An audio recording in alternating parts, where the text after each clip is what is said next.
بسم اللہ الرحمن الرحیم۔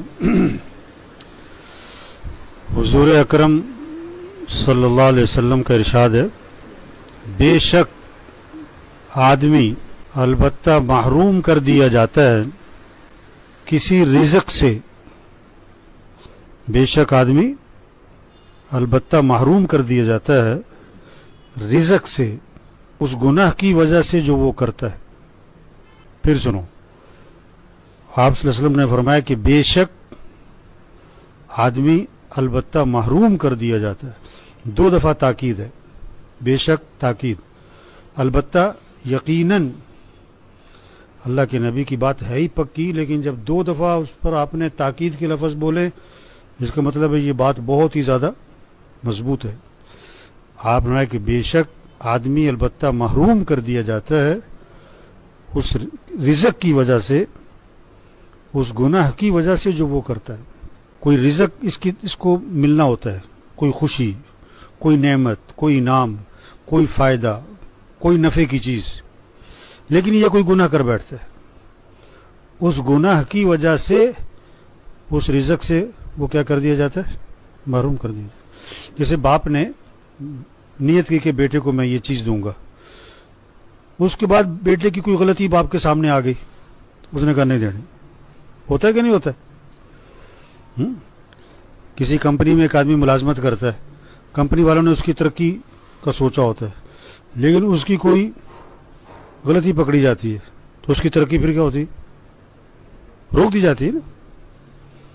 تو اللہ کی طرف سے کوئی فائدہ کسی کو ملنا ہوتا ہے، کوئی نفع، کوئی خوشی، کوئی اس کا مسئلہ پھنسا ہوا تھا وہ حل ہو رہا ہوتا ہے، لیکن یہ کوئی گناہ کرتا ہے، اس گناہ کی وجہ سے اس نعمت سے کیا کر دیا جاتا ہے؟ محروم کر دیا جاتا ہے۔ وہ نفع نہیں ملتا، وہ خوشی نہیں ملتی، وہ کام اس کا اور اٹک جاتا ہے۔ وہ سمجھتا ہے فلاں کی وجہ سے، فلاں کی وجہ سے نہیں، کوئی غلطی کی ہے، کوئی گناہ کیا ہے۔ آج لوگ اس بات کو نہیں سمجھ رہے کہ گناہ کی وجہ سے محرومی آئے گی۔ کوئی آدمی چاہتا ہے کہ اس کو نقصان ہو جائے؟ نہیں چاہتا۔ گناہ کیوں کر رہا ہے؟ اس کو یہ پتہ نہیں کہ گناہ کی وجہ سے محرومی آنی ہے۔ سورہ قلم میں قرآن پاک میں قصہ آتا ہے، والد جو تھا نا، باغ تھا انگور کا یمن میں، ہم نے وہ جگہ دیکھی، خوب خرچ کرتا تھا، خوب لوگوں میں خرچ کرتا تھا، غریبوں میں، یتیموں میں، لوگوں کو خوب کھلاتا پلاتا تھا۔ باپ مر گیا، بچوں 3 بیٹے تھے، انہوں نے کہا باپ بے وقوف تھا ہمارا، ایسے لوگوں کو کھلا پلا دیتا تھا، اگر وہ سارا جمع کرتا ہم کتنے مالدار ہو جاتے۔ ہم نے کسی کو نہیں دینا۔ عام طور پر جو دوسروں کو بے وقوف سمجھتے ہیں وہ خود ہی بے وقوف ہوتے ہیں۔ وہ کیا سمجھ رہے تھے کہ باپ بے وقوف تھا، حالانکہ بے وقوف خود تھے وہ۔ تو انہوں نے کہا ہم نے کسی غریب کو کچھ نہیں دینا ہے، اور رات کو جائیں گے ہم پھل کاٹنے، کسی کو پتہ ہی نہ لگے۔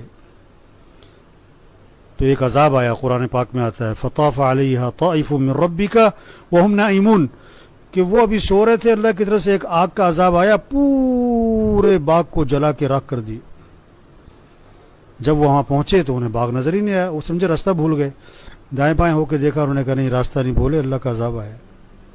ایک گناہ کا ارادہ کیا ابھی اور اللہ کا عذاب آ گیا، پورے باغ سے محروم ہو گئے۔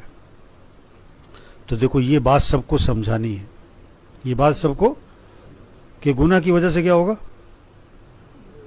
بولو، رزق سے محرومی ہوگی، نفع سے محرومی ہوگی، خوشی سے محرومی ہوگی، کوئی نقصان ہو جائے گا۔ آدمی نہیں چاہتا نقصان ہو، لیکن گناہ سے نقصان ہوگا یہ اس کی سمجھ نہیں ہے۔ آدمی نہیں چاہتا میں خوشی میرے سے چھین جائے، کوئی نعمت میرے سے چھین جائے، نہیں چاہتا، لیکن گناہ سے خوشی چھین جائے گی یہ اسے پتہ نہیں ہے۔ اور جس کی سمجھ میں یہ بات آ گئی کبھی گناہ نہیں کرے گا، اگر ہو جائے تو جب تک توبہ نہ کرے چین سے نہیں پڑے گا۔ یہ سمجھ اگر لوگوں میں پیدا ہو گئی، معاشرے سے گناہ کیا ہو جائیں گے؟